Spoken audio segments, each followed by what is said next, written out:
नमस्कार दोस्तों, स्वागत है आप सभी का सीजीपीएससी नॉलेज हब के इस यूट्यूब चैनल पर।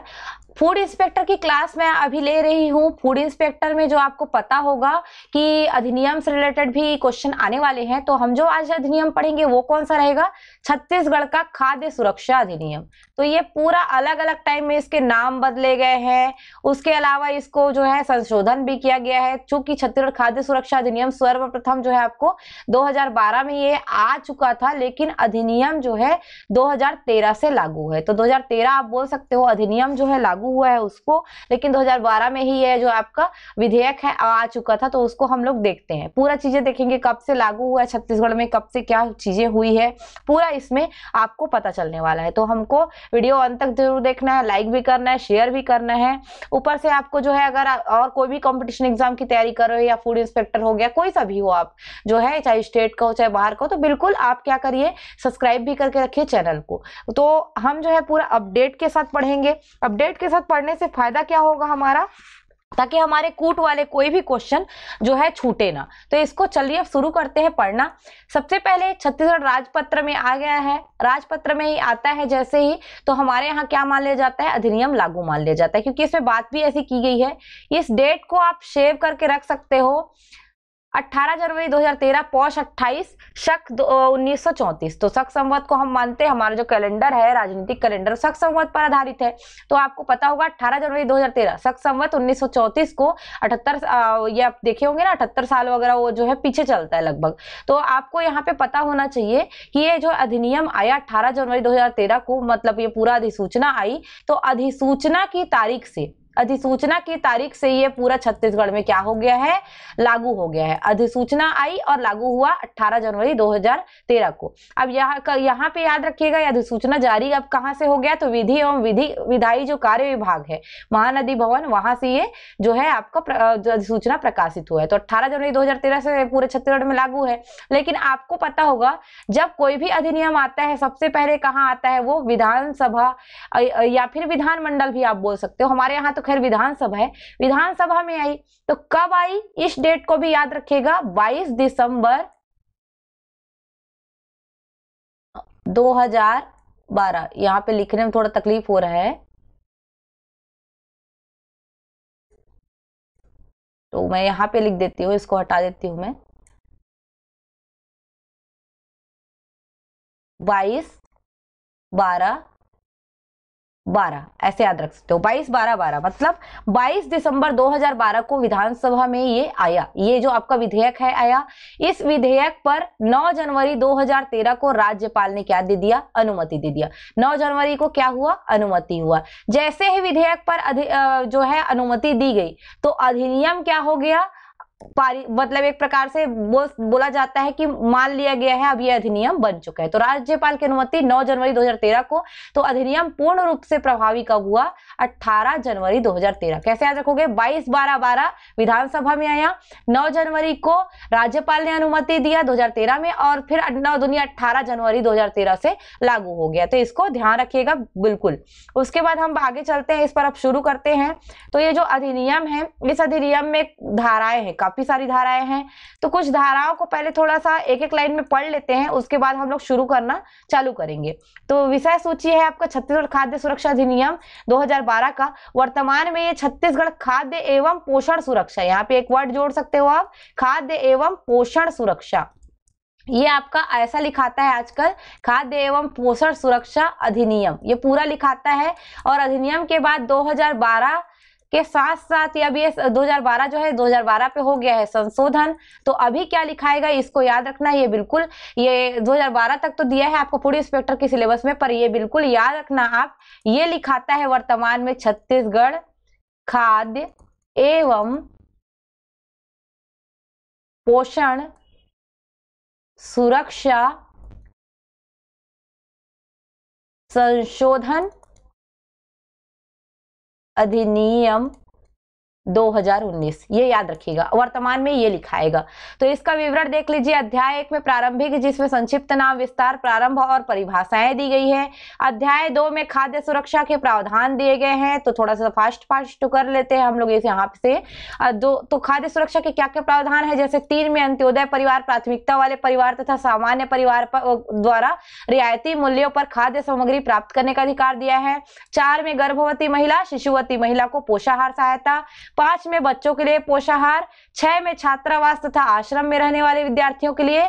और 7 में कुपोषित बच्चों के लिए। याद रखना इसको। 3 अंत्योदय, प्राथमिकता, सामान्य परिवार। 4 में गर्भवती, शिशुवती। 5 में उनके बच्चे, तो बच्चे के लिए पोषाहार। 6 में छात्रावास में रहने वाले।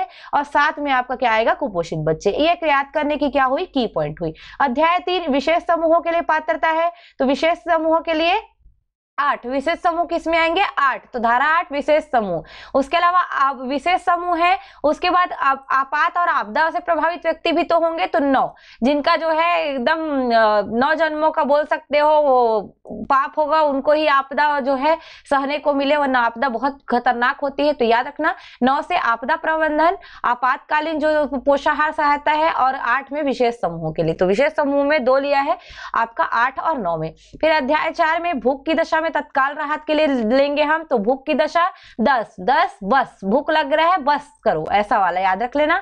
भूख की दशा में राहत प्रदान करने हेतु मार्गदर्शिका, तो 10 बस मार्गदर्शिका ला दिया। 11 में क्या करेगा, राहत प्रदान करने का स्थायी निकायों का उत्तरदायित्व बता दिया। 11 है ना, शगुन का काम होता है, उत्तरदायित्व निभाएंगे। नगरी जो भी निकाय है या स्थानीय निकाय बोल सकते हो, सॉरी, स्थानीय निकाय क्या करेंगे, उत्तरदायित्व निभाएंगे। और 12, अब 12 में क्या हो गया, राहत मिल गया। तो 10, 11, 12। 10 में क्या होगा, मार्गदर्शिका यानी कि आपका एक निर्देश होगा।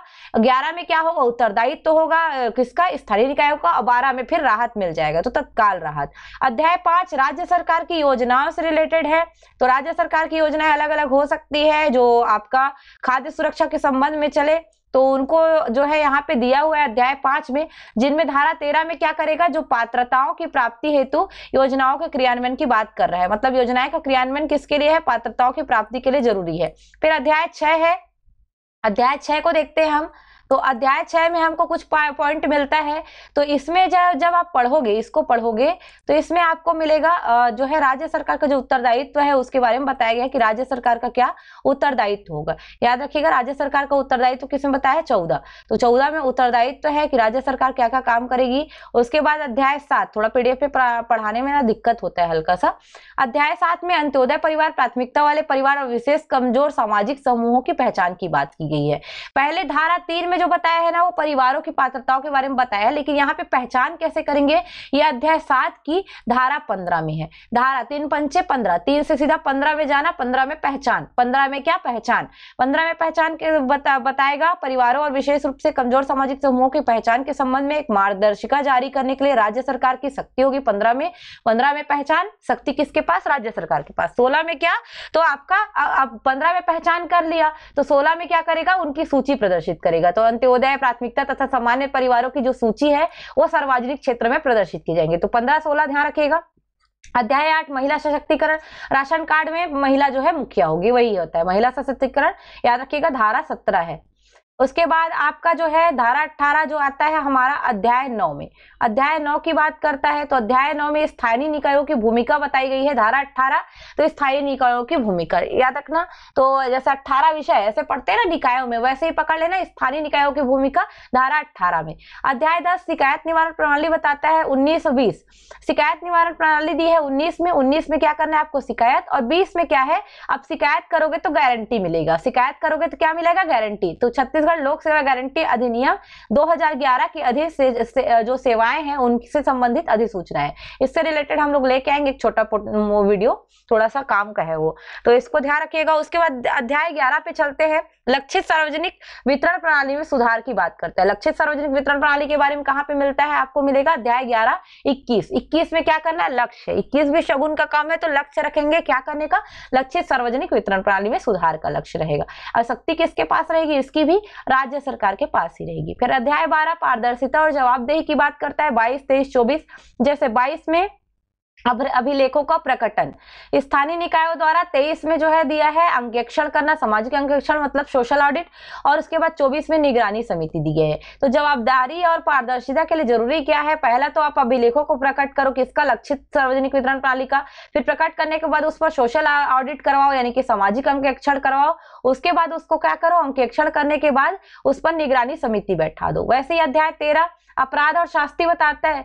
अब जो भी निगरानी करने के बाद हमको पता चला गलत तो हुआ है कहीं पे, तो हमको क्या कार्य करने हैं, तो इसके लिए अपराध और शास्ति के बारे में धारा जो है अध्याय 13 में धारा 25-26 में मिलता है। जैसे अधिनियम के अधीन पात्रता प्रदान करने वाले कार्यवाही है, उनका विनियमन कैसे किया जाना है, धारा 25 में है। तो धारा 26 में सार्वजनिक नियंत्रण, जो आपका छत्तीसगढ़ सार्वजनिक वितरण प्रणाली नियंत्रण आदेश 2004 के प्रावधानों के उल्लंघन के लिए दंड को बताया गया कि क्या क्या दंड जो है वहां पे मिलेंगे। अध्याय 14 में विविध है, विविध में देख लेते हैं क्या क्या पॉइंट है थोड़ा सा। तो इसमें मिलेगा आपका खाद्य आधारित कल्याणकारी योजनाओं को जारी रखने या बनाने के लिए राज्य सरकार की शक्ति। 27 में शक्ति किस लिए, उनका नियम कानून बनाने के लिए या योजनाओं के लिए। 28 में क्या है, अधिनियम के अधीन शक्तियों का प्रत्यायोजन। 29 में अनुसूचियों के जो में संशोधन करने की शक्ति। 30 में नियम बनाने की शक्ति है। 31 में जो विद्यमान योजनाएं हैं, मार्गदर्शिका है, आदेश और खाद्य संबंधी मापदंड का बने रहना है। उसके बाद 32 है तो कठिनाइयों का निराकरण करना है। 33 में अप्रत्याशित कृत्यों की दशा में राज्य सरकार का दायित्व बताया गया है। और 34 में अधिनियम किसी अन्य योजना या विधि का अल्पीकरण नहीं करेगा। ये पूरा बताया है। अब इसी को हम लोग धीरे धीरे एक एक को पढ़ना जो है जल्दी जल्दी शुरू करते हैं। तो हमारा जो छत्तीसगढ़ का अधिनियम है क्रमांक जो 5 आप जो है सन 2013 देख रहे हो, ठीक है, इसमें कोई दिक्कत नहीं है। लेकिन अब जो है अभी जो है फूड सिक्योरिटी के लिए हम जो पढ़ रहे हैं उसमें तो बकायदा लिखा हुआ है छत्तीसगढ़ खाद्य सुरक्षा अधिनियम 2012, पर आप संशोधन के साथ पढ़ के रखिए, क्योंकि आउट ऑफ सिलेबस क्वेश्चन भी आते हैं और हो सकता है संशोधन भी पूछे। तो पहले याद रखिएगा जब ये 2012 में आया, छत्तीसगढ़ खाद्य सुरक्षा अधिनियम 2012 था। वर्तमान में क्या है 2019 से, ये बिल्कुल ध्यान रखना। वर्तमान में मैंने आपको बता दिया है खाद्य एवं पोषण सुरक्षा अधिनियम संशोधन 2019, ये पूरा लिखाता है। ध्यान रखिएगा इसमें क्या लिखाता है, छत्तीसगढ़ खाद्य एवं पोषण सुरक्षा संशोधन अधिनियम 2019, ये वर्तमान में लिखाता है। तो चूंकि फूड इंस्पेक्टर ने 2012 का बताया था, मैं 2012 पढ़ा देती हूं, पर हर जगह उसको आप संशोधित करते जाइएगा। तो मैं जहां जहां पे बताऊंगी बिल्कुल करिएगा। राज्य के निवासियों के लिए खाद्यान्न की पर्याप्त मात्रा तथा अक्षय आहार की आवश्यकताओं की तक पहुंच सुनिश्चित करते हुए सम्मानजनक जीवन यापन करने के उद्देश्य से सदैव उचित मूल्य पर खाद्य तथा आहार सुरक्षा उपलब्ध कराने के लिए तथा उससे संबंधित और तथा अनुषंगिक विषयों के अधिनियमन के लिए एक जो है हमारे पास आता है एक्ट, जो है छत्तीसगढ़ विधानसभा जो आपका है वो पूरा तरीके से अधिनियमित कराती है। तो उस एक्ट को हम पढ़ने वाले हैं। इस एक्ट में जितने भी अध्याय है, धारा, उनको हम शुरू करते हैं। पहले भी मैंने बता दिया है, विधानसभा से 22/12/12 को पारित हुआ था। राज्यपाल से अनुमति 9 जनवरी 2013, लागू हुआ जस्ट दोगुना करना 18 जनवरी 2013 से। और ये भी याद रखना, अगर मैं आपको संशोधन जो बता रही हूँ ना, तो संशोधन जब भी बोलेगा तो भी लागू वो 18 आपका जो जनवरी है 2013 वही से ही लागू रहेगा। लेकिन संशोधन की अधिसूचना याद रखना, जो नियम में संशोधन हुआ है, संशोधन जो हुआ है उसका जो अधिसूचना है संशोधन 2019 का, उसके बारे में ध्यान रख लीजिएगा। संशोधन का अगर आप देखोगे ना तो अधिसूचना इसका यहाँ पे याद रखिएगा 31 अगस्त को क्या हम लिखते हैं 8, ये 2019 ये अधिसूचना आई थी संशोधन के साथ। लेकिन संशोधन किया जाना है, ऐसा विधेयक कब लेके आया गया था, ऐसा क्वेश्चन भी उठा दे तो याद रखिएगा इसको 18 जुलाई 2019। 18 जुलाई 2019 को ये अधिनियम को बनाने के लिए इस विधेयक पर बात चालू हुई थी। विधेयक लाया गया था 18 जुलाई को, जिस पर पूरा जो है अंतिम अधिसूचना, पूरा पारित करने के बाद अंतिम अधिसूचना ये जो है आपका 31 अगस्त 2019 को ला दिया गया था। उसके बाद इसमें संशोधन कर दिया गया। तो ये बिल्कुल ध्यान रखिएगा इस चीज को भी। चलिए प्रारंभिक को पहले हम देखते हैं। तो आपको याद रखना है छत्तीसगढ़ में जो हमारा जो छत्तीसगढ़ खाद्य एवं पोषण सुरक्षा अधिनियम चल रहा है 2012 संशोधित 2019, इसके बारे में याद रखिएगा। प्रारंभिक में पहला पॉइंट इसका नाम रहेगा। उस समय तो ये यही कहलाता था, वर्तमान में ये छत्तीसगढ़ खाद्य एवं पोषण सुरक्षा अधिनियम संशोधन 2019 कहलाएगा। विस्तार पूरा छत्तीसगढ़ में ही होगा। अब वहां पे देख लीजिएगा, इसमें 2019 लिख के पूछ रहे कि 2012, जब 2012 लिख के पूछेगा ना तो सेम टू सेम रहेगा, कोई चेंजेस नहीं होगा। अगर वहां पे 2019 ये इसको लिख दिया है तब थोड़ा चेंजेस होगा, केवल नाम में होगा। पूरा विस्तार छत्तीसगढ़ राज्य में होगा। किस तारीख से प्रवृत्त होगा? जिस तारीख से अधिसूचना आएगी। ये धारा 1 में आता है। धारा 1 प्रारंभिक में जो है नाम विस्तार वगैरह है, और जो है आपका इसका कब से जो है लागू होना है, ये पूरा धारा 1 में आता है। धारा 2 में कुछ परिभाषाएं दी गई है, बहुत सारी परिभाषाएं हैं, आप इसको पढ़ सकते हो, मैं इसको पूरा डाल दूंगी। लेकिन कुछ परिभाषाएं हैं, जैसे आंगनबाड़ी दिया हुआ है ना, एकीकृत बाल विकास योजना के अंतर्गत जो आता है। अंत्योदय परिवार दिया है, तो अंत्योदय में तो 15 में दिया हुआ है, इसको पढ़ेंगे ही। आश्रम का परिभाषा दिया हुआ है, केंद्र सरकार का दिया हुआ है, मतलब भारत सरकार। केंद्रीय पुल का के बारे में बताया गया है, केंद्रीय पुल क्या होगा, तो इसके बारे में भी पूरा दिया हुआ है। जैसे न्यूनतम समर्थन मूल्य पे, जैसे केंद्रीय मूल्य जो है मतलब खरीदी बिक्री जो करती है, वो सब के बारे में दिया है। जिलाधीश का जो है बारे में भी बताया गया है, जिलाधीश कौन होगा वो भी पूरा मिलेगा। तो ये पूरा हम लोग पढ़ेंगे आगे चल के। आवश्यक वस्तु अधिनियम 1955 के अधीन जो जिलाधीश है, वैसे ही इसमें भी परिभाषित किया गया है। उसके अलावा निराश्रित व्यक्ति के बारे में भी बात किया गया है। निराश्रित व्यक्ति से अभिप्रेत, देखिए इसमें कुछ ज्यादा डिटेल्स दिया है, थोड़ा देख लेते हैं। निराश्रित व्यक्ति से अभिप्रेत ऐसे पुरुष, स्त्री या बालक है जिनके पास खाद्य और आहार हेतु अपेक्षित संसाधन, साधन तथा सहारा नहीं है, तथा ऐसी स्थिति में उन्हें जीवित रहने के लिए समर्थ बना सके जिसके फलस्वरूप उनका जीवन कठिन या भूख से मरना पड़े। तो ऐसा चीजें जो है, क्या होता है, कई के पास कुछ भी चीज नहीं रहता, ना किसी का सहारा रहता है, उसी को हम निराश्रित व्यक्ति बोलते हैं, ताकि उनके लिए हम कुछ कार्य कर सके, उनका जीना कठिन ना हो। तो ऐसी स्थिति में उनका जीना कठिन हो जाएगा, भूख मरना पड़ जाएगा, निराश्रित है, तो हम उनके लिए भी काम करेंगे। आपदा, तो आपदा की परिभाषा आपदा प्रबंधन अधिनियम 2005 के अनुसार ही लिया है। थोड़ा ध्यान रखिएगा, आपदा की परिभाषा किसके अंतर्गत ही लिया है, तो आपका जो आपदा प्रबंधन अधिनियम है उसी के अंतर्गत लिया हुआ है। तो बिल्कुल याद रखिएगा, आपदा प्रबंधन अधिनियम 2005 है उसी के अंतर्गत ये लिया गया है। तो बिल्कुल आपको ये ध्यान रहेगा। उसके बाद हम जो है और चीजों को देखते हैं थोड़ा सा कि क्या क्या हमको मिलता है। तो जैसे इसमें पात्र परिवार है, तो पात्र परिवार में आएगा अंत्योदय या एक प्राथमिक परिवार या एक सामान्य परिवार, ये पात्र होते हैं। अपवर्जित परिवार, इसमें थोड़ा सा संशोधन 2019 में भी किया गया था, याद रखिएगा। अपवर्जित परिवार ऐसे परिवार होंगे जो अधिनियम के अधीन किसी पात्रता के लिए, मतलब अधिनियम के अधीन किसी पात्रता के लिए जो पात्र नहीं है, हम उनको क्या बोलेंगे, अपवर्जित परिवार। उसके बाद उचित मूल्य दुकान के बारे में भी बताया गया है, ये कौन सा होगा, तो लक्षित सार्वजनिक वितरण प्रणाली के अंतर्गत राशन कार्ड धारकों को आवश्यक वस्तु अधिनियम 1955 की धारा 3 के तहत जो जारी किए गए एक आदेश द्वारा आवश्यक वस्तुओं को वितरित करने हेतु एक अनुज्ञप्त दुकान की व्यवस्था की गई है, उसी को हम उचित मूल्य दुकान बोलेंगे। तो इसकी परिभाषा भी आपको किसमें मिल रही है, छत्तीसगढ़ खाद्य सुरक्षा अधिनियम 2012 में मिल रही है। अब संशोधन में भी ये सारी चीजें हैं, ऐसा नहीं कि बदलाव है, जहां पे बदलाव होगा मैं बता दूंगी। खाद्यान्न की परिभाषा भी दी गई है, याद रखना, लास्ट टाइम पूछा गया था क्वेश्चन। खाद्यान्न में आते हैं चावल, गेहूं, मोटे अनाज, याद रखिएगा, चावल, गेहूं, मोटे अनाज, और अगर ये सब नहीं है तो गेहूं का आटा। अगर ये जो है चावल, गेहूं या मोटे अनाज अलग से नहीं दिया जा रहा है तो गेहूं का आटा, ये सर्वमान्य रहता है खाद्यान्न के लिए। सामान्य परिवार से विपरीत, जो ना तो अंत्योदय है और ना ही प्राथमिकता वाले परिवार है और ना ही अपवर्जित परिवार है, तो वो कौन सा परिवार है, सामान्य परिवार। आवासहीन व्यक्ति से विपरीत क्या है, ऐसा व्यक्ति जिसके पास घर नहीं है तथा जो ऐसे सड़क के किनारे, पटरियों पर या ऐसे अन्य स्थानों में या खुले प्रांगण में रहते हैं जिसमें आवासहीनों, भिखारियों के लिए बने आश्रय तथा ऐसे अन्य स्थलों में निवास करने वाले व्यक्ति भी सम्मिलित है। मतलब जो है एक प्रकार से भीख वगैरह मांग रहे हैं, या जिनके पास सड़क में रहने के अलावा कोई चारा नहीं है, उन सभी लोग को हम क्या बोलते हैं, इसके अधीन याद रखिएगा, आवासहीन व्यक्ति। छात्रावास, राज्य सरकार अथवा शासकीय सहायता प्राप्त किसी संस्था द्वारा छात्राओं के लिए जो है, छात्रों के लिए जो संचालित होता है वो है छात्रावास। ध्यान रखिएगा।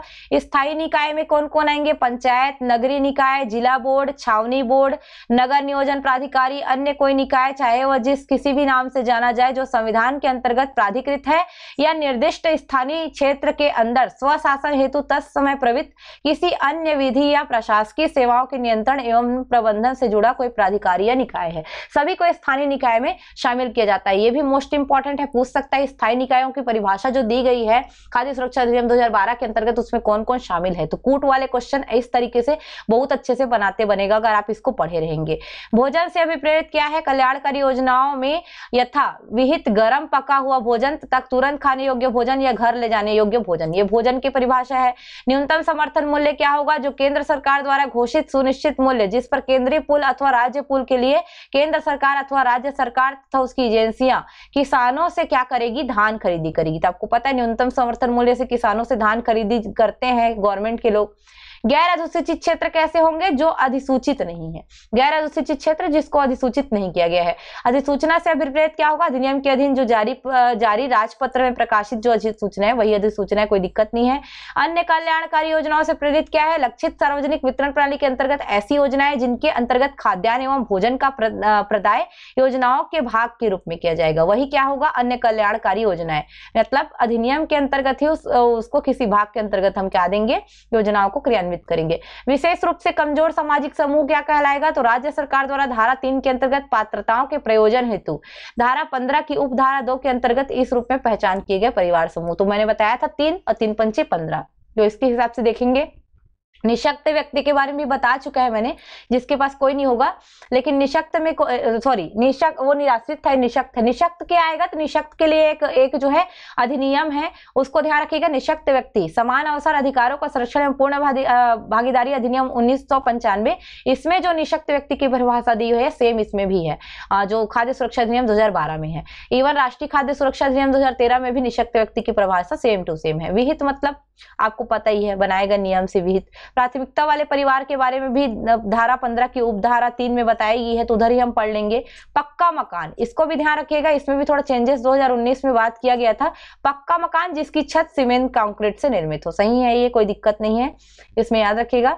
राशन कार्ड से विपरीत लक्षित सार्वजनिक वितरण प्रणाली के अधीन उचित मूल्य की दुकानों से आवश्यक वस्तुओं के क्रय हेतु राज्य सरकार द्वारा एक आदेश या प्राधिकार के अधीन जारी किया गया एक दस्तावेज। एक हमारे पास पुस्तिका होगी जिससे क्या पता चलेगा हमको कब कौन सी राशि उठानी है। तो ये कौन जारी करता है? याद रखिएगा, सरकार। सरकार मतलब राज्य सरकार जारी की रहती है। अनुसूची से विपरीत अधिनियम में कुछ संलग्न सूचियां हैं, उनसे रिलेटेड है। अनुसूचित क्षेत्र कौन से होंगे? जो केंद्र सरकार द्वारा जो है अनुसूचित जो अधिसूचित किए जाए, अनुसूचित क्षेत्र के रूप में अधिसूचित किए गए हो। तो आपको पता ही होगा केंद्र यानी कि राष्ट्रपति किसी भी क्षेत्र को अनुसूचित क्षेत्र घोषित कर सकता है, तो उन सभी को हम लेंगे। योजना से अभिप्रेत राज्य सरकार द्वारा इस अधिनियम के प्रावधानों के क्रियान्वयन हेतु कोई योजना अगर चालू की गई तो उसके बारे में बताएगा। राज्य सरकार मतलब छत्तीसगढ़ सरकार, केंद्र मतलब जो है भारत सरकार, और राज्य मतलब छत्तीसगढ़ सरकार। राज्य पूल से क्या विपरीत है? तो अधिनियम के प्रावधानों के क्रियान्वयन हेतु केंद्रीय पूल से अलग राज्य सरकार द्वारा उपार्जित तथा संधारित खाद्य सामग्रियों का जो भंडार है वो कहलाएगा राज्य पूल। केंद्र के छोड़ के जो रहेगा वो राज्य पूल कहलाएगा। लक्षित सार्वजनिक वितरण प्रणाली से अभिप्रेत क्या है? उचित मूल्य दुकानों के माध्यम से राशन कार्ड धारकों को आवश्यक वस्तुएं वितरित करने के लिए बनाई गई प्रणाली।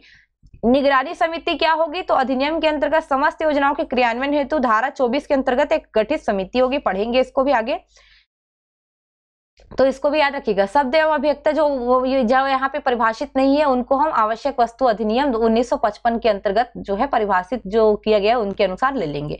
तो ये कुछ परिभाषाएं हैं, जो परिभाषाओं को थोड़ा बहुत पढ़ लो उसमें हम काम बन जाता है। तो भाग जो आपका हम पढ़ रहे थे, अध्याय 1 जो पढ़ रहे थे उसमें हमारा संक्षिप्त नाम विस्तार वगैरह था, दूसरा परिभाषा, तो परिभाषाओं को देख लिया। अब यहाँ से हमारा मेन जो है एक्ट जो है शुरू होता है, जो क्योंकि जो है यही से खाद्य सुरक्षा के प्रावधान वगैरह पता चलेंगे। तो अध्याय 2 खाद्य सुरक्षा के प्रावधान। सबसे पहले क्या? खाद्य सुरक्षा किसके लिए? तो अंत्योदय, प्राथमिकता, सामान्य परिवार, ये याद रखना। इनको क्या कर देंगे हम? रियायती मूल्य पे सामग्री उनको प्राप्त करने का भी अधिकार है और हमको देने का, मतलब राज्य को देने का। तो धारा 3 में है ये। तो धारा 14 के प्रावधानों के अधीन रहते हुए धारा 15 की उपधारा 5 के अंतर्गत चिन्हांकित अंत्योदय परिवार, प्राथमिकता वाले परिवार, सामान्य परिवार या ऐसे परिवार ऐसे खाद्य पदार्थ की ऐसी मात्रा मात्रा रियायती दरों पर प्राप्त करने के लिए पात्र होंगे जो अनुसूची 1 में यथा विनिर्दिष्ट हो। अनुसूची 1 में बताया गया है कि कितना जो है खाद्यान्न किस किस जो है परिवार को दिया जाएगा। तो अनुसूची 1 में ये संशोधित होते रहता है। अभी का तो मैं पढ़ा भी चुकी हूँ किसको दिया जाएगा, कल ही मैंने पढ़ाया था सामान्य परिवार में कितना है या अंत्योदय में कितना है, प्राथमिकता वाले में कितना देना है। तो अनुसूची 1 में वही चीजें हैं। तो अनुसूची 1 के अधीन और धारा 14 के प्रावधानों को देखते हुए धारा 15 के 5 उपधारा 5 के अधीन पूरा चिन्हांकित किए गए परिवारों को जो है पात्र माना जाएगा। उसके अलावा इसमें इस धारा के अधीन जो उपबंधित पात्रताएं जो है लक्षित सार्वजनिक वितरण प्रणाली के अंतर्गत आएगी। किसके अधीन आएगी? तो जो भी पात्रताएं हैं लक्षित सार्वजनिक वितरण प्रणाली के अंतर्गत आएगी। ये भी ध्यान रखेंगे आप। उसके बाद आता है 4 में कौन? गर्भवती शिशुवती। 4 में 4, तो 4 में 4 मतलब 4 में 4 ऐसे याद रख सकते हो कि 2 हाथ है किसकी? गर्भवती की। बच्चा होगा तो 2 और हाथ वाले आ जाएंगे, तो 4 में 4। तो धारा 13 और 14 के प्रावधान इन दोनों को अधीन रखते हुए प्रत्येक गर्भवती महिला और शिशुवती महिला जो है पात्र होंगी किसके लिए? तो अनुसूची 2 में जैसा उनका पोषाहार मानक तय किया गया है तो उसको पूरा करने के लिए गर्भावस्था के दौरान और बच्चे के जन्म के पश्चात 6 माह तक स्थानीय आंगनबाड़ी के माध्यम से निःशुल्क भोजन दिया जाएगा। जब मैंने खाद्य सुरक्षा अधिनियम पढ़ाया था ना तो मैंने उसी टाइम पे इसके बारे में बताया भी था आप लोग को। अनुसूची जैसे दिया रहता है ना उसमें बताया भी था कि किसके लिए कितना कैलोरी प्रोटीन वगैरह आवश्यक है। फिर भी मैं लास्ट में एक बार और दिखा दूंगी आपको। योजना के अनुसार मातृत्व लाभ ऐसी रीति से या शर्तों से अध्ययन रहते हुए दिया जाएगा जैसा योजना में विहित किया जाता है। तो ख पॉइंट में है तो ये 4 में है। 4 दूनी 8 गर्भवती शिशुवती ऐसे याद रखना। फिर बच्चों के लिए पोषाहार है 5 उनके बच्चों के लिए। तो धारा 14 के प्रावधानों के अधीन रहते हुए जो 14 वर्ष की आयु तक के बच्चे हैं उनको पोषाहार आवश्यकताओं की पूर्ति करने के लिए भी पात्रता है। तो 6 माह से 6 वर्ष के आयु के बच्चों की दशा में कहां से रहेगा? स्थानीय आंगनबाड़ी से मिलेगा। निःशुल्क उपयुक्त तो भोजन या घर ले जाने के लिए जो भी रहेगा वो सब चीज दिया जाएगा। अनुसूची 2 के अनुरूप रहेगा।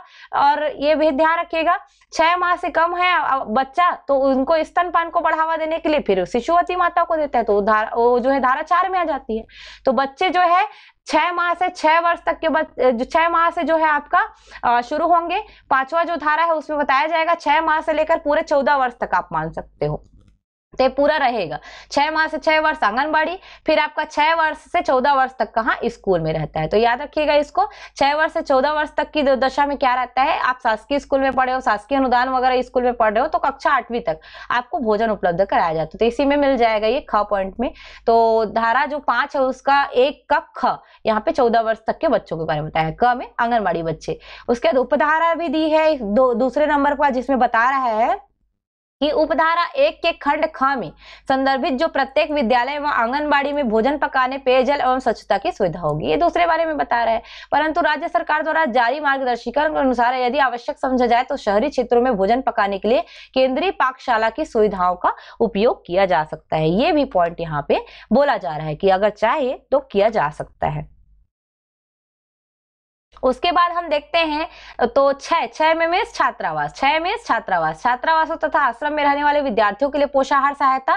धारा 14 के प्रावधानों के अधीन रहते हुए छात्रावास तथा आश्रम में निवास करने वाले प्रत्येक ऐसे छात्र खाद्य पदार्थों के लिए पात्र होंगे किस उचित रियायत दर पर जैसा विहित किए जाते हैं तो पात्र होंगे। याद रखना 6 से क्या? छात्रावास, आश्रम ऐसे याद रखना। 7 में क्या होगा?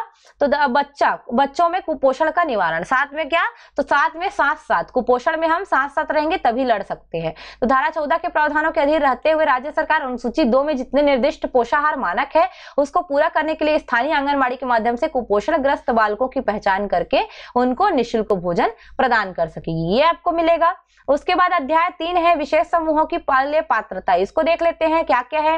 तो निराश्रित कौन होगा ये दिया गया है। तो निराश्रित में समस्त निराश्रित व्यक्ति योजना के अनुसार ऐसी रीति जैसा कि योजना में विहित किया गया है प्रतिदिन निःशुल्क भोजन प्राप्त करने के लिए जो है पात्र होंगे। ये 8 का क बता रहा है। ख में आवासहीन जिनके पास घर नहीं वो भी भोजन के लिए पात्र होंगे। ग में प्रवासी मतलब क्या? जो कि एक प्रकार से प्रवासी एक स्थान से दूसरे स्थान जाते रहते हैं ना, आप देखोगे कमाने खाने, उन लोग के लिए दिया है। उसके बाद घ में क्या बताया है? क ख घ यानी कि आपका निराश्रित, आवासहीन और प्रवासी तीनों की जो ऋण पात्रताएं हैं तभी लागू होंगी जब वो राज्य सरकार द्वारा अधिसूचित किए जाए। जिस श्रेणी में आ रहे हैं राज्य सरकार जब तक अधिसूचित नहीं करेगा तब तक हम उनको क्या देंगे? योजना का लाभ नहीं देंगे, अधिनियम का लाभ नहीं देंगे। परंतु कोई व्यक्ति या परिवार जो केंद्र सरकार या राज्य सरकार के समान लाभ प्राप्त कर रहे हैं, समान लाभ प्राप्त कर रहे हैं, मतलब राज्य सरकार से ऑलरेडी लाभ प्राप्त कर रहे हैं किसी भी प्रकार से या समान रूप से इसी तरीके से, तो जो क ख ग के अधीन जो लाभ है, यानी कि आपका निराश्रित आवासीन प्रवासी वगैरह वाला, ये सबको हम जो है नहीं देंगे। पहले से आप लाभ ले रहे हो तो नहीं लेंगे। तो घ पॉइंट बताता है कि उनको किस प्रकार से लागू होगा, जैसा राज्य सरकार अधिसूचित करे। अगर इनको जो है पहले से मिल रहे किसी अन्य योजना के तहत हम जो है फायदा नहीं देंगे। अंगा में राज्य सरकार इस अधिनियम के प्रारंभ होने की तारीख से 1 वर्ष की अवधि के भीतर ही ख ख ग के अधीन पात्रताओं को अधिसूचित करेगी। पहले ही अधिसूचित कर लेगा, 1 वर्ष पूरा होने से पहले ही ये काम उसको करना पड़ेगा। धारा 9 पे पढ़ते हैं, आपात एवं आपदा प्रभावित जो व्यक्ति है उनके लिए पोषाहार 9। तो बताया 9 जन्म के कर्म करोगे तो आपको आपदा मिलेगा। तो याद रखना ऐसी स्थिति में क्या होगा, तो ये थोड़ा सा ये जो ये अधिनियम है, जो राष्ट्रीय खाद्य सुरक्षा अधिनियम है, उसकी अलग रीति है। इसके बाद इसके लिए जो बोलता है वो अलग चीजें हैं, और यहाँ पे छत्तीसगढ़ वाला है उसमें थोड़ा सा अलग चीजें दी गई है। जैसे अगर मान लो आपात आपदा वाला है तो 3 माह की अवधि के लिए प्रतिदिन 2 समय का भोजन निःशुल्क उपलब्ध कराएगी। ये किसमें बात कर रहे हैं, 2012 वाले में। कल मेरे से एक बच्चे ने पूछा था ये 3 माह की अवधि के लिए प्रतिदिन 2 समय का भोजन निःशुल्क वाला, तो ये किसमें है, याद रखिएगा ये अधिनियम में है। लेकिन अगर आप अभी वर्तमान में देखोगे, वर्तमान में तो 6 महीने तक का पूरा जो है यहाँ पे 6 से 7 महीने तक का पूरा जो है आपको मिलेगा। 6 महीने तक का यहाँ पे लगभग जो है राज्य सरकार कर रही है। पूरा जो उनका जो भी रहेगा सुविधा देने का, वो पूरा जो है आपको राज्य सरकार कर रही है, ध्यान रखिएगा। चलिए आगे पढ़ते हैं हम। अध्याय 4 में भूख की दशा में तत्काल राहत कैसे दिया जाएगा, तो अध्याय 4 को देखते हैं थोड़ा सा। तो अध्याय 4 में अलग अलग धाराएं हैं। तो धारा 10 क्या बताता है, भूख की दशा में राहत प्रदान करने के लिए मार्गदर्शिका कौन देगी, तो याद रखिएगा राज्य सरकार। भूख से पीड़ित या भूख से सदृश दशाओं में रह रहे व्यक्तियों, परिवारों, समूह या समुदाय में कोई भी हो, उनको निःशुल्क भोजन उपलब्ध कराने के लिए मार्गदर्शिका तैयार करेगी और अधिसूचित करेगी। किसका कर्तव्य होगा, राज्य सरकार का कर्तव्य होगा। याद रखना धारा 10 में 10 बस मार्गदर्शिका लाएगी कौन, राज्य सरकार। 11 में क्या करेगा, जैसे ही मार्गदर्शिका लाई, अब हमको जो है स्थानीय निकायों को क्या देना है, उत्तरदायित्व कि वो क्या करे। धारा 10 के अंतर्गत जो अधिसूचित मार्गदर्शिका के अनुसार राज्य के समस्त स्थानीय निकाय अपने क्षेत्राधिकार के अंतर्गत आने वाले जो भौगोलिक क्षेत्र है, जो भी अधिसूचित किया गया है, उसके अंतर्गत भूख से पीड़ित या भूख के सदृश दशाओं में रह रहे व्यक्ति है, परिवार है, समूह है, उनको क्या करेंगे हम, राहत प्रदान करने के लिए उत्तरदायी करेंगे। तो ये जो है धारा 10 के अधीन रहते हुए जो आपका स्थानीय निकाय है, वो उनको जो है जो भी मार्गदर्शिका सिद्धांत के अनुसार जिसको भी तैयार किया गया है या जैसे परिवारों को बात कर रहा है पात्रता की, उन सभी को जो है तत्काल राहत देने का काम ये करेगा। उसके बाद धारा 12 पढ़ लेते हैं। तो क्या होगा, भूख से तत्काल राहत होगी। कैसे होगी, तो 14 के प्रावधानों के अधीन रहते हुए, जो आपका धारा 14 है उसके अधीन रहते हुए धारा 11 के अधीन पहचान किए गए, यानी कि धारा 11 में जितने हमने क्या किया है, पहचान किया गया है, उसके व्यक्तियों को, परिवारों को, समूह, समुदाय आदि को हम क्या देंगे, सहायता देंगे। कौन कौन सी सहायता, जिसमें पहला है पहचान किए गए तारीख से 6 माह तक ऐसी योजना के अनुसार ऐसी रीति से जैसा विहित किया जाए प्रतिदिन 2 समय का निःशुल्क भोजन उपलब्ध कराया जाएगा। याद रखना, भूख से प्रतिदिन दो जो है समय का निःशुल्क भोजन दिया जाएगा 6 माह तक, ये ध्यान रखिएगा। अन्य कोई राहत जो है राज्य सरकार द्वारा जो दी जाए, वो सबको भी हम जो है धारा 12 के अंतर्गत देख लेते हैं। तो भूख से तत्काल राहत, पहले हम जो है मार्गदर्शिका सिद्धांत तैयार करेंगे, फिर क्या करेंगे, स्थानीय निकायों को उत्तरदायित्व तो बताएंगे, फिर भूख से तत्काल राहत दिया जाएगा। अध्याय 5 आते हैं राज्य सरकार की योजनाएं, पात्रता की प्राप्ति हेतु योजनाओं का क्रियान्वयन। थोड़ा सा अधिनियम की भाषा टफ रहती है, आवाज जो है ना थोड़ा आगे पीछे हो जाती है, थोड़ा समझिएगा ना उसको। अध्याय 5 में जो राज्य सरकार की योजना है बता क्या रही, देखो धारा 4, 5, 6, 7, 8, 9 और अध्याय 4 के अधीन आने वाले पात्रताओं की प्राप्ति हेतु राज्य सरकार द्वारा अधिसूचना जारी कर योजनाओं के क्रियान्वयन किया जाएगा, जिसमें कौन कौन सी बातें सम्मिलित होगी। धारा 4 के अंतर्गत विनिर्दिष्ट गर्भवती महिलाओं, उसके अलावा शिशुवती महिलाएं निःशुल्क भोजन उपलब्ध कराने हेतु योजना रहेगी। तो ये आपको पता होगा, महतारी जतन वगैरह सब इसी के अंतर्गत आता है, पढ़े हो ना, सुपरवाइजर वाले लोग पढ़े हैं। महतारी जतन योजना किससे रिलेटेड है, खाद्य सुरक्षा अधिनियम 2013 से जो है आपका टोटल बोल सकते हो, अधिनियम तो 2013 में पारित हुआ है, तो उससे रिलेटेड है। उसके अलावा धारा 5 की उपधारा 1 के खंड क के अंतर्गत जो विनिर्दिष्ट बच्चे हैं स्थानीय आंगनबाड़ी के माध्यम से निःशुल्क भोजन प्राप्त करने के हित मतलब पात्र होंगे। उसके अलावा ख में बताया गया था, आपको पता होगा, कक्षा 8वीं तक 6वीं से 8वीं वाले वो बच्चे भी होंगे, वो स्कूल के माध्यम से प्राप्त करेंगे। ग में दिया है धारा 6 के अंतर्गत जो छात्रों को मिल रहा है खाद्य सामग्री उनको।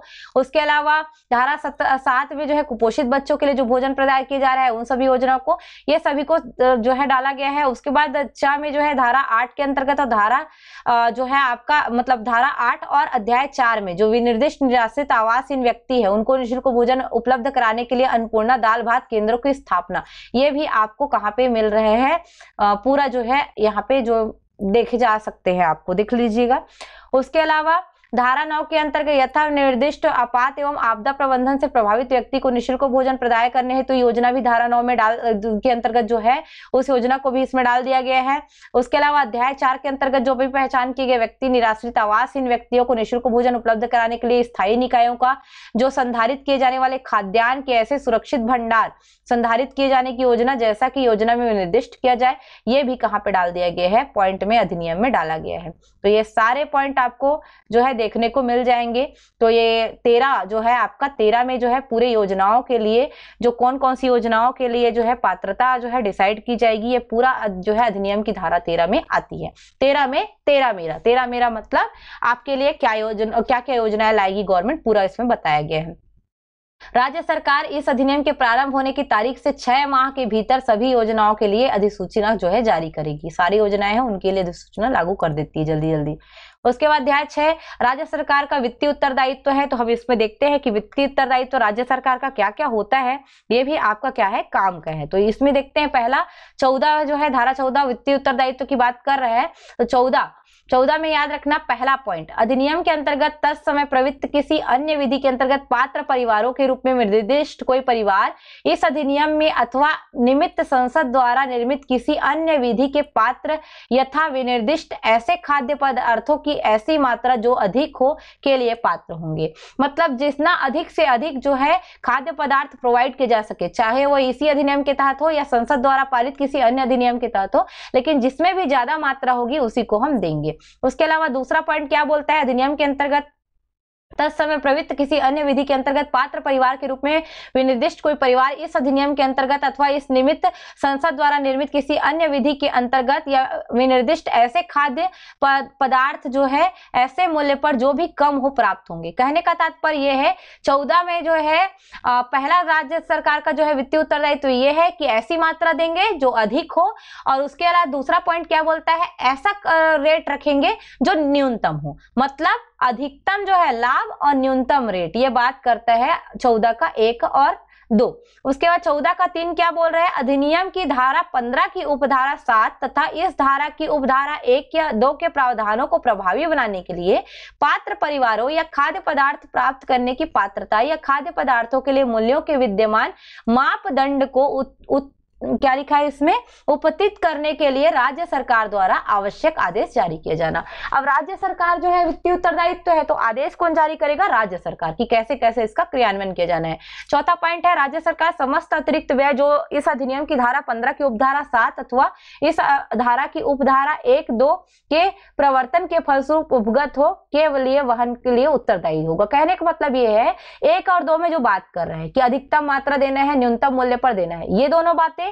उसके अलावा जो धारा 15 है उसकी उपधारा 7 में जो बात बोली गई है, सब के लिए जो भी खर्चा होगा राज्य सरकार वहन करने की बात करेगी। तो ये वित्तीय उत्तरदायित्व है वित्तीय में, याद रखना 14 वित्त आयोग ऐसे बोलते हैं ना, तो ऐसे याद रखना राज्य सरकार के वित्तीय उत्तरदायित्व है 14 में। अब आते हैं अध्याय 7 जो आता है आपका धारा 15 से शुरू होता है। अध्याय 7 बहुत ज्यादा इंपॉर्टेंट है, याद रखना।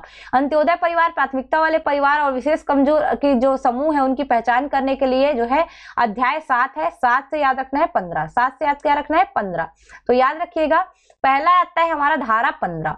धारा 15 जो है धारा 15 में आगे हम देखेंगे उपधारा 3 और उपधारा 4। इस प्रावधानों के अधीन रहते हुए राज्य सरकार समय पर इस अधिनियम के अधीन उनकी पात्रता सुनिश्चित करने के लिए जो है अंत्योदय परिवारों, प्राथमिकता वाले परिवारों की पहचान हेतु मार्गदर्शिका तैयार करेगी और ऐसी मार्गदर्शिका को शासकीय राजपत्र में अधिसूचित करेगी। मतलब जो धारा 15 है धारा 15 में बता रहे हैं कि कैसे कैसे परिवार जो है पहचान किए जाएंगे।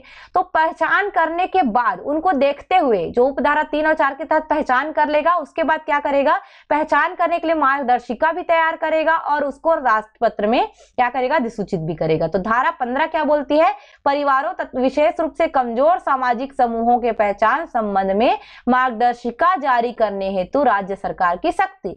मतलब पहचान के लिए मार्गदर्शिका तैयार करने का शक्ति किसके पास है, राज्य सरकार के पास। ये कौन सा बोलता है, जो धारा 15 है। धारा 15 की जो उपधारा 2 है उस पे आते हैं। उपधारा 4 के प्रावधानों के अधीन रहते हुए राज्य सरकार समय समय पर इस अधिनियम के अधीन उसकी पात्रता के उद्देश्य से विशेष कमजोर सामाजिक समूहों की पहचान हेतु मार्गदर्शिका तैयार करेगी और उसको राज्यपत्र में जो है अधिसूचित करेगी। तो ये उपधारा 4 में जैसा बताया गया उसकी बात करें, सेम पॉइंट है लगभग। अब इसमें देखिए, परंतु विशेष कमजोर सामाजिक समूहों में निम्नलिखित परिवार निर्दिष्ट होंगे। तो आपको पता होना चाहिए कैसे कैसे परिवार कमजोर सामाजिक समूह में आएंगे। तो पहला पॉइंट है, केंद्र सरकार द्वारा समय समय पर या अधिसूचित विशेष कमजोर जनजाति समूह। समस्त परिवार जिनके मुखिया विधवा एकाकी महिला है, एक बार और मैंने बता ही चुका है आपको राशन कार्ड वाले में, फिर भी बता देती हूँ। ऐसे परिवार जिनके मुखिया लाही जल्लाज बीमारी से पीड़ित है, या मुखिया निशक्त व्यक्ति है, यह 60 से अधिक वर्ष का है, के पास कोई आजीविका का साधन नहीं है, या मुखिया विमुक्त बंधुआ मजदूर है, या फिर कैसा है, अन्य समूह का है जो विहित किया गया है। तो ये सारे लोग किसके लिए पात्र होंगे, याद रखिएगा, धारा 15 के अधीन जो है पूरे जो है मार्गदर्शिका के अंतर्गत पूरा पात्र माना जाएगा।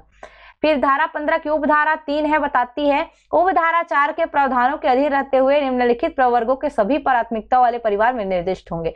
इस अधिनियम के प्रारंभ होने की तारीख से मुख्यमंत्री खाद्यान्न जो आपका सहायता योजना के अधीन उनकी पात्रता की सीमा तक समस्त परिवार खाद्य सामग्री प्राप्त करने हेतु मुख्यमंत्री खाद्यान्न सहायता योजना के अधीन निर्दिष्ट मानदंडों के अनुसार पात्र होंगे। कहने का मतलब ये है कि जो भी परिवार है प्राथमिकता वाले परिवार, उपधारा 3 क्या बताती है, प्राथमिकता वाले परिवार को। और प्राथमिकता वाले परिवार कौन होंगे, जो अधिनियम के प्रारंभ होने की तारीख में जो मुख्यमंत्री खाद्यान्न सहायता योजना है ना, उसके लिए जो भी परिवार पात्र होंगे उन्हीं को इसमें प्राथमिकता वाला परिवार बोला जाएगा। उसके अलावा भूमिहीन कृषि मजदूर है तो भी रहेगा, सीमांत लघु कृषक है तो भी रहेगा, समस्त परिवार जिनके मुखिया असंगठित श्रमकार सामाजिक सुरक्षा अधिनियम 2008 में श्रमिक असंगठित श्रमिक के रूप में जो है पंजीकृत है तो भी, समस्त परिवार जिनके मुखिया भवन एवं सन्निर्माण कर्मकार नियोजन का विनियमन तथा सेवा शर्त अधिनियम 1996 के अंतर्गत भी जो है एक प्रकार से पंजीकृत है तो भी हम उनको प्राथमिकता वाले परिवार में डालेंगे। तो पहले भी हमें इसको डिस्कस कर करके पढ़ा हुआ है, यही है, डिस्कशन जितना करोगे धारा आसानी से इजी से याद होता है। चौथा देख लीजिए, उपधारा 4 धारा 15 की, धारा 14 के प्रावधानों के अधीन रहते हुए उपधारा 2 और उपधारा 3 के अंतर्गत या अंतर्विष्ट किसी बात के होते हुए भी राज्य सरकार अधिनियम की धारा 3 के अंतर्गत पात्रताओं के संबंध में परिवारों के अपवर्जन के मानदंडानुसार समय समय पर विहित कर सकेगी। अपवर्जित कर सकती है कुछ परिवारों को ना, ये उपबंध में बताता है हमारा उपधारा 4 में। और इसमें बोल रहा है सभी परिवार अपवर्जित परिवार में विनिर्दिष्ट होंगे। इसमें आएगा कौन, तो अपवर्जित परिवार कैसे होंगे वो बताता है उपधारा 4। उपधारा 3 में आप प्राथमिकता वाले परिवार, तो उपधारा 4 में क्या बता रहा है, अपवर्जित परिवार। तो ऐसे परिवार जिनके मुखिया या परिवार कोई अन्य सदस्य आयकर देता हो, ये क्या रहेंगे, अपवर्जित परिवार। अब इसको क्या कर दिया गया है, इसको ये चेंज कर दिया गया है। अपवर्जित परिवार की जो परिभाषा है ना, इसमें चेंजेस आए हैं। आपको पता होगा 2019 से एक नया सिस्टम चालू हुआ था, सार्वभौमिक या सार्वभौम पीडीएस। आज मैंने इसका वीडियो भी डाला हुआ है, देख सकते हो आप। सार्वभौम जब पीडीएस आया तो आयकर दाता हो या गैर आयकर दाता हो, सब के सब को क्या कर दिया गया, डाल दिया गया किसमें, याद रखिएगा, सार्वभौम पीडीएस के अंतर्गत। परंतु अधिनियम है ये 2012 वाला, तो हम उसके अनुसार पढ़ रहे हैं, ध्यान रखिएगा। गैर अनुसूचित क्षेत्रों में 4 हेक्टेयर से अधिक सिंचित भूमि है या 8 हेक्टेयर से अधिक असिंचित धारक जितने भी परिवार हैं वो इनसे अपवर्जित रहेंगे। समस्त ऐसे परिवार जो नगरीय क्षेत्रों में पक्का मकान धारित करते हैं, जो 1000 वर्ग फीट से अधिक क्षेत्रफल का ना हो तथा स्थानीय निकाय के प्रचलित नियमों के अनुसार संपत्ति कर भुगतान दायी हो, ये चीज विहित किए गए मानदंडों के अनुसार ऐसे परिवार जिन्हें अपवर्जित किया जा सकता है, ये पूरा जो है आपको यहाँ पे विनिर्दिष्ट दिखाई देंगे। तो उपधारा 4 में ये अपवर्जित परिवारों की बात करता है, लेकिन सार्वभौम पीडीएस के बाद सबके लिए जो है राशन कार्ड हो गया है, तो अपवर्जित परिवार में चेंजेस इसमें भी किया गया है।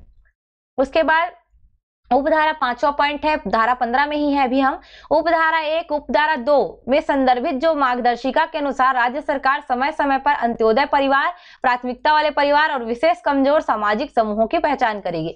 अब मान लो प्राथमिकता वाले परिवार के बारे में जो उपबंध है कहाँ पे बोला, तो धारा जो 15 है उसकी उपधारा 3 में है। लेकिन अगर आपको लिखा रहेगा अंत्योदय परिवार, प्राथमिकता वाले परिवार, विशेष कमजोर सामाजिक समूहों की पहचान किसके तहत और किस प्रकार करेगी, तो धारा 15 के उपधारा 5 में आएगा। ये उपधारा 5-15 करेंगे हम, 5-15 मतलब पहचान करेंगे। तो यहाँ पे बोल रहा है परंतु विशेष कमजोर सामाजिक समूहों के समस्त परिवार अंत्योदय परिवार में निर्दिष्ट किए जाएंगे, ये ध्यान रखिएगा। परंतु यह है कि उपधारा 4 के अधीन विहित मानदंडों के अनुसार अपवर्जित परिवार अंत्योदय परिवार या प्राथमिकता वाले परिवार या विशेष कमजोर समूहों के रूप में वे निर्दिष्ट नहीं किए जाएंगे। तो हमने एक नया कॉन्सेप्ट ला दिया सार्वभौम पीडीएस के बाद, सामान्य परिवार। तो जितने अपवर्जित परिवार थे उनको भी हम इसमें जोड़ दिए और इनको नाम दे दिए सामान्य परिवार। ये कब से हुआ, तो 2019 से। बार बार बता रही हूँ, ध्यान रखिएगा इस चीज को।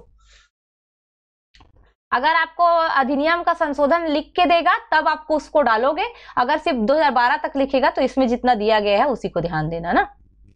उसके बाद अंत्योदय परिवारों, प्राथमिकता वाले परिवारों और विशेष कमजोर सामाजिक समूहों की सूची को राज्य सरकार क्या करेगी, जो है अद्यतन करेगी, मतलब अपडेट करते रहेगी। ये उपधारा 6 में है।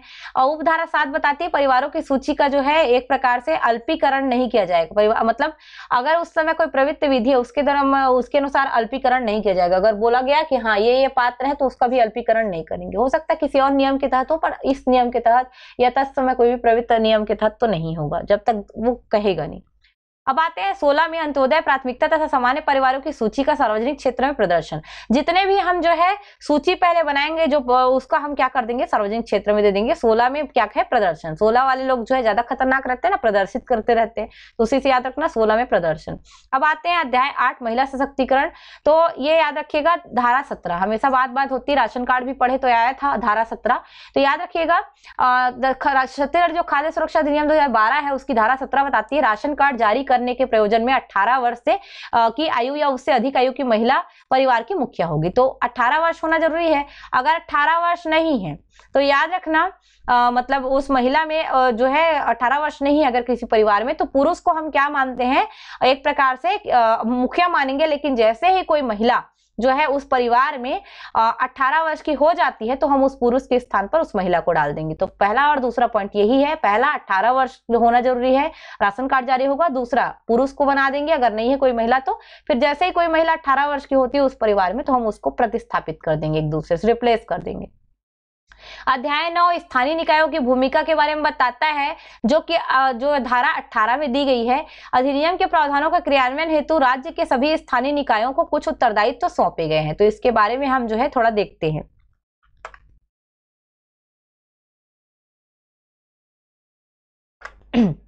इसमें ऐसे उत्तरदायित्व जिसे लक्षित सार्वजनिक वितरण प्रणाली के क्रियान्वयन हेतु राज्य सरकार अधिसूचना द्वारा स्थानीय निकायों को समुन्देशित करे, जिसमें अन्य बातों के साथ सम्मिलित होगा, जैसे एक पात्र परिवार की पहचान करना, यथाविहित पात्र परिवारों के लिए राशन कार्ड जारी करना, उचित मूल्य दुकानों में ऐसी रीति निगरानी एवं पर्यवेक्षण जैसा विहित किया जाए वो करवाना, धारा 23 के अधीन विहित मार्गदर्शिका के अनुसार उचित मूल्य दुकानों का सामाजिक अंकेक्षण करना। ये सारे किसके काम होंगे, तो स्थानीय निकायों के। सोशल ऑडिट भी करेंगे, निगरानी पर्यवेक्षण भी करेंगे, राशन कार्ड भी जारी करवाएंगे, पात्र परिवारों की पहचान भी करेंगे, पूरा काम करेंगे।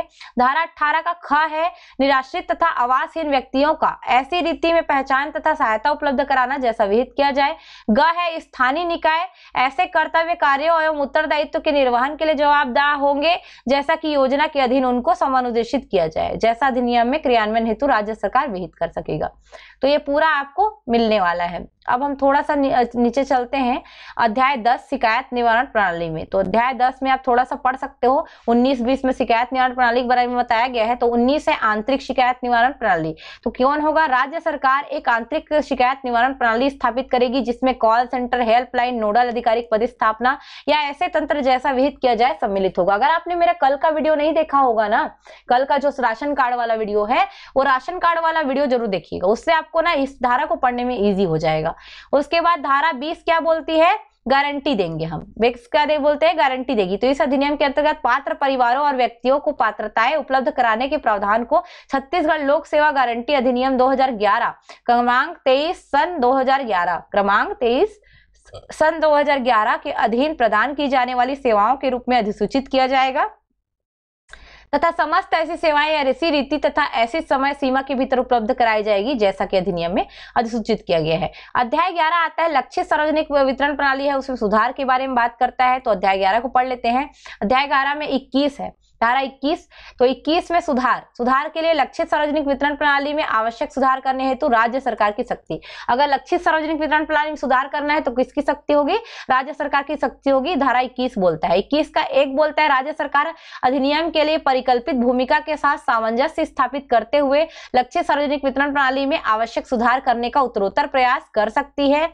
और ऐसे प्रयास में जो है उपधारा 2 में क्या बताया गया है, क्या क्या शामिल होंगे, जैसे उचित मूल्य दुकानों तथा समस्त खाद्य सामग्री का द्वार पहुंच सेवा उपलब्ध कराना। याद रखना उपधारा वगैरह नहीं पूछता है ना, अब तक देखियो मैं नहीं पूछे हैं, लेकिन उनके प्रावधानों को अगर पूरा आप जो है याद कर लो ना तो आपसे कूट वाले क्वेश्चन बन जाएंगे। उसके अलावा सभी स्तरों पे होने वाले समय व्यवहारों की पारदर्शिता सुनिश्चित करने के लिए अपयोजन की रोकथाम करने के लिए क्रम में सूचना एवं संचार प्रौद्योगिकी उपकरणों जिसमें संपूर्ण कंप्यूटरीकरण भी सम्मिलित है उसका प्रयोग किया जाएगा, ये बात बोलता है। अधिनियम के अधीन हितग्राहियों हेतु उचित लक्ष्य प्राप्त करने के लिए त्रुटि रहित चिन्हांकन हेतु आधार का उपयोग किया जाएगा, ये भी याद रखना, आधार का भी उपयोग किया जाता है। अभिलेखों की पूर्ण पारदर्शिता होगी, ये भी याद रखोगे। उचित मूल्य दुकानों को अनुज्ञप्ति प्रदान करने में सार्वजनिक संस्थाओं या सार्वजनिक निकायों जैसे पंचायत, स्वयं सहायता समूह, सहकारिता को प्राथमिकता देना तथा निजी व्यापारियों को प्रतिबंधित करना। निजी के बजाय हम क्या करते हैं, या तो स्वयं सहायता समूह को दे देते हैं, पंचायत या निकाय या किसी बॉडी को जो सार्वजनिक संस्था है उसको दे देते हैं। तो अभी देखते होंगे सहकारी समिति वगैरह लोग भी करते हैं। समय के अंतराल से सार्वजनिक वितरण प्रणाली के अंतर्गत सामग्रियों का विस्तार करना हो, यह भी काम करता है। खाद्य सामग्रियों का पर्याप्त सुरक्षित भंडारण यानी कि बफर स्टॉक पर संधारित करना हो, तो ये पूरे काम रहते हैं यहाँ पे। अब अध्याय 12 में आते हैं पारदर्शिता और जवाबदेही, थोड़ा जल्दी जल्दी पढ़ते हैं।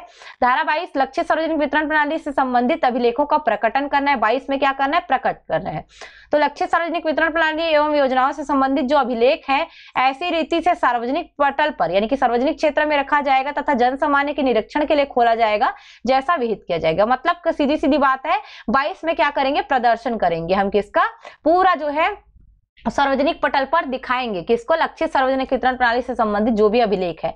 धारा 23 क्या बोलता है, स्थानीय निकाय द्वारा सामाजिक अंकेक्षण करना। अब जैसे ही आया पूरा रिपोर्ट जो है पटल पर चिपका तो हम क्या करेंगे, सोशल ऑडिट। तो प्रत्येक स्थानीय निकाय या अन्य प्राधिकारी या निकाय जिससे राज्य शासन द्वारा प्राधिकृत किया जाएगा उचित मूल्य दुकान सार्वजनिक वितरण प्रणाली एवं अन्य योजनाओं के संचालन का सामाजिक या सामयिक अंकेक्षण कर सकेगा। सोशल ऑडिट जिसको बोलते हैं ना, ये वही है सोशल ऑडिट, नाम सुना होगा आपने कभी न कभी, तो ये वही है, सोशल ऑडिट किया जाएगा। अथवा राज्य सरकार करेगा या करवाएगा, दोनों काम कर सकता है, या सॉरी स्थानीय निकाय है काम कर सकता है किसका, सामाजिक अंकेक्षण का, या दूसरे को बुलाएगा कि आप आके कर दो, तो कोई भी कर सकता है।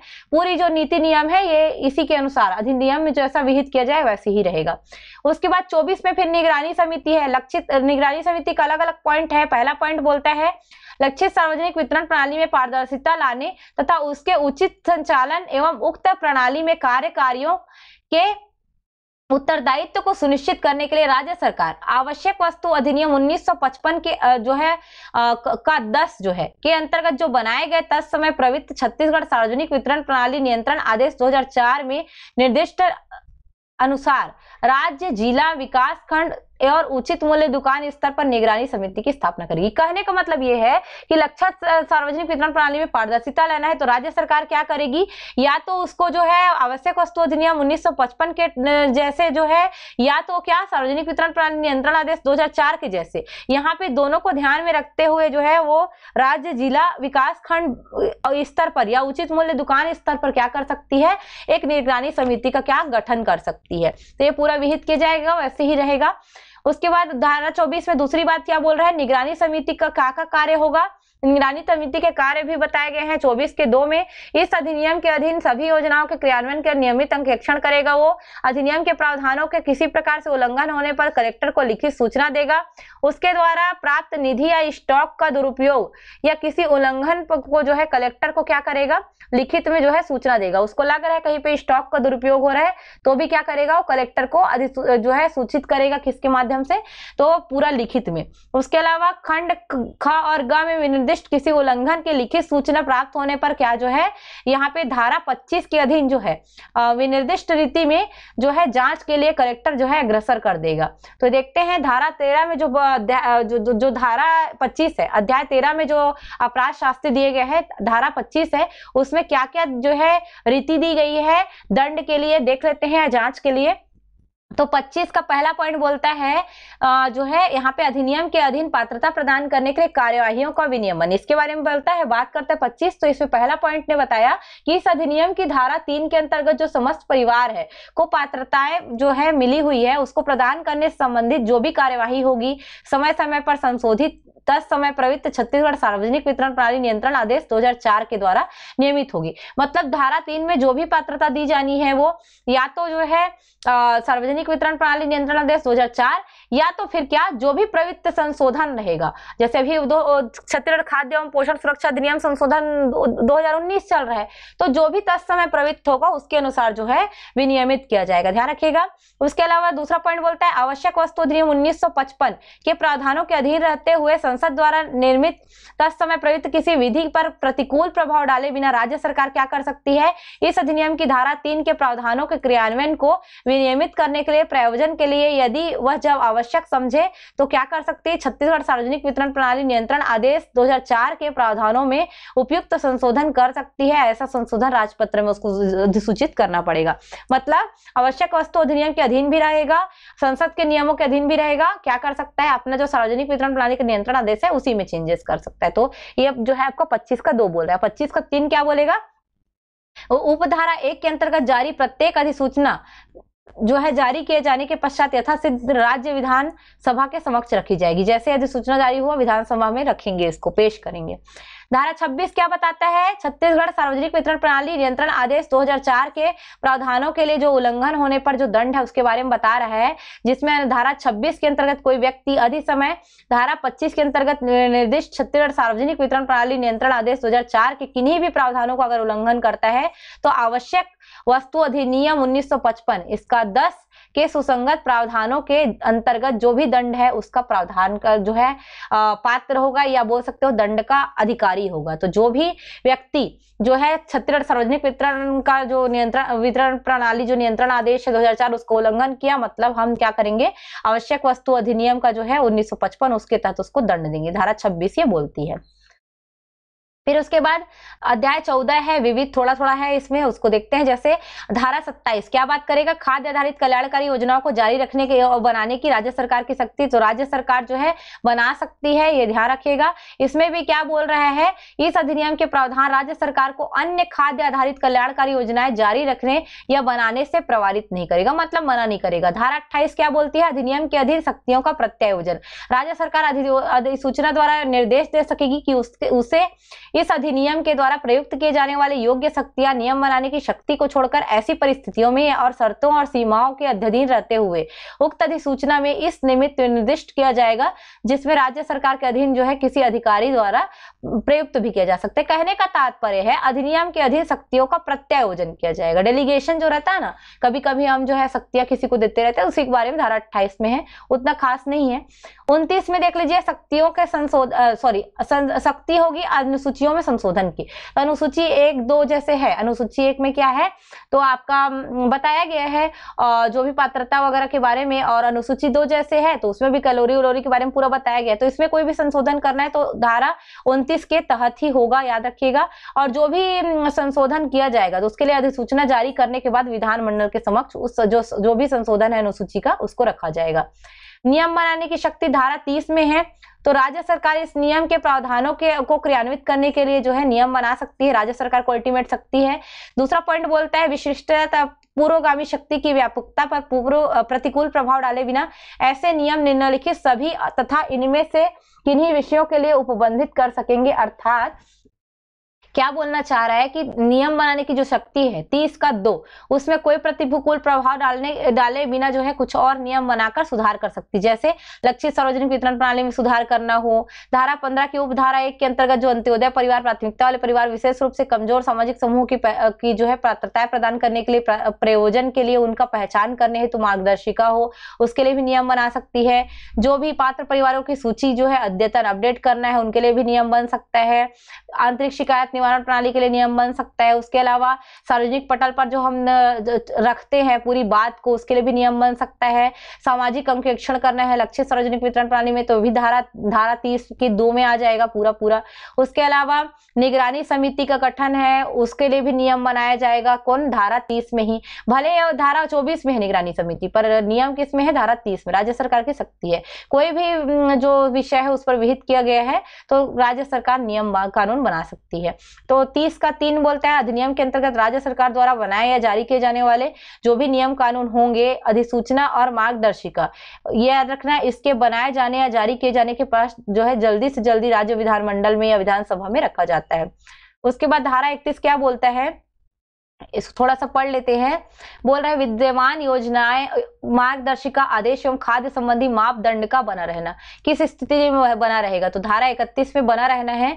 इस अधिनियम के प्रारंभ होने की तारीख पर विद्यमान जो योजनाएं, मार्गदर्शिका, आदेश, खाद्य संबंधी मापदंड उस तिथि तक प्रवृत्त एवं प्रभावी रहेंगी जब तक कि इस अधिनियम के अधीन, इसके अंतर्गत बनाए गए नियमों के अधीन योजनाएं, मार्गदर्शिका, आदेश एवं खाद्य संबंधी मापदंड जो है उपांतित विनिर्दिष्ट नहीं किए जा सकते। जब तक इसमें से नहीं हटाया जाएगा तब तक वो बने रहेंगे। परंतु उक्त योजनाएं, मार्गदर्शिका तथा आदेश एवं खाद्य संबंधी मापदंड के अंतर्गत किया गया कोई भी कार्य या की गई कोई भी कार्यवाही इस अधिनियम के तत्स्थानीय प्रावधानों के अंतर्गत किया गया या की गई ही मानी जाएगी। इस अधिनियम के अंतर्गत किसी कार्य या कार्यवाही द्वारा तब तक अधिक्रमित नहीं कर दिया जाता तब तक ये प्रवृत्त होंगे। कहने का तात्पर्य है कोई भी योजना, मार्गदर्शिका या जो भी नियम कानून जो है लाया गया या कोई भी कार्यवाही की गई तो उसको हम तब तक मान्य करेंगे जब तक उसको अधिक्रमित करने के लिए कोई नया नहीं आ जाता।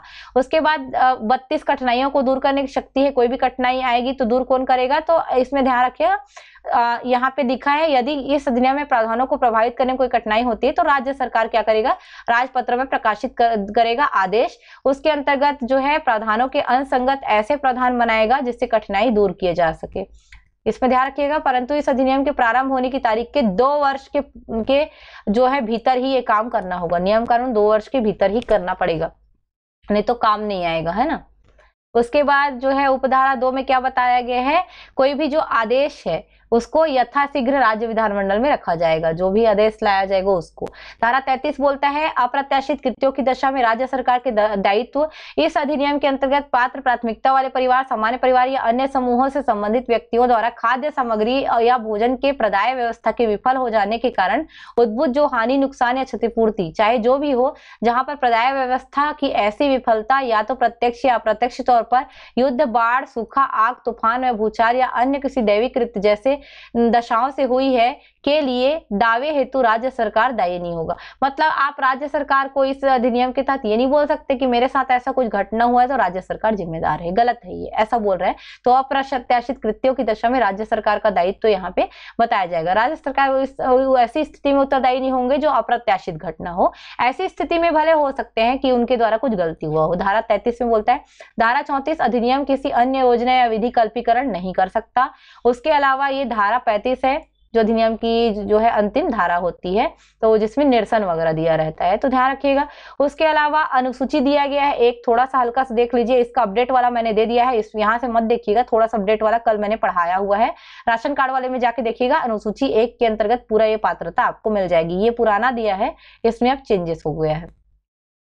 उसके अलावा अनुसूची 2 को थोड़ा सा देख लीजिए, झांक लीजिए, ये पोषाहार मानक जो दिया है ये आपका काम का आ सकता है।